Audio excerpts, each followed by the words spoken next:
Hello friends, welcome back to the new video. In this video guys, we are going to talk about guys how can we set our Redmi phone theme guys.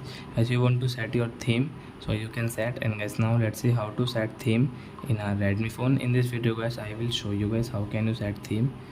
So before starting with your friends, I want to tell you guys, first of all, go and subscribe my channel, click the bell icon. So friends, now let's start video. Friends, first of all, open your phone setting friends, then guys scroll. As you can see your themes, tap here. Guys, you want to download theme, so guys you can download from here. And guys, you can see your profile settings, so guys tap here. So guys, you can see your theme first. So if this theme guys you like, guys you want to set, so you can set from here. So example for we will take guys this flower one guys. As you can see, apply. So guys tap here and guys wait, theme applied. So as you can see, theme has added in your Redmi phone. So as you can see, so guys tell me in comment section guys, do you like this theme or not?